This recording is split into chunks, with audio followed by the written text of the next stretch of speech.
So this year, it's the first time at the Denver Wrangler, and of course that brought up a lot of questions.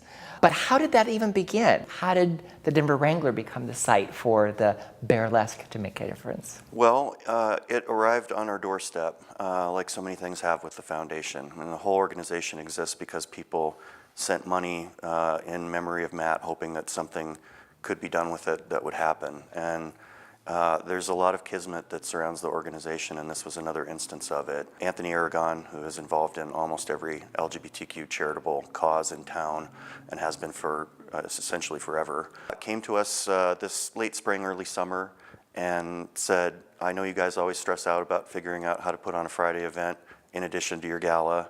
Have I got a deal for you? And he explained that quietly over the past months, the Wrangler had changed their ID policy, which was a gender matching ID policy, which was very controversial in the community. In fact, we were among, I think, fairly few LGBT charities in Denver that didn't participate in the beer bust fundraisers at the Wrangler. He came to us and let us know that they had changed that, and he was working with them to make the statement that they had changed it and not just quietly change it and hope that it would go away, because there was really no likelihood of that working for the community.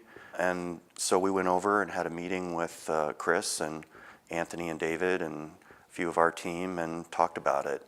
And they've asked nothing from us in terms of setting up the event, providing the entertainment, donating product, configuring the room, renting the stage and chairs, rolling out the literal red carpet to make it a seamless turnkey operation for us.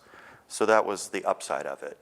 What we've been working through this summer with them is helping the community understand this change that they made and trying to provide some sense for the community that this was genuine and authentic. When you were told by Chris that they were making this change, what were the concerns that you had about signing on? Because that's a complicated relationship when it's a brand new change, 20-year-old policy, and the slogan here is erase hate. So many in the community saw that as a policy of hate. Right.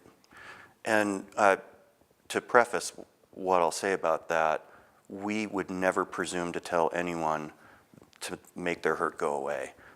We know, I am friends with and deeply respect a number of people who are very upset about the policy and are not going to be persuaded to change their feelings about everything that went on over those years. So that's kind of our starting point, is one of humility about, we don't know what we don't know. We don't know how deeply and how personally that policy affected people, and we can't presume to tell them that they have to change their mind about it because we're going to have an event there. That said,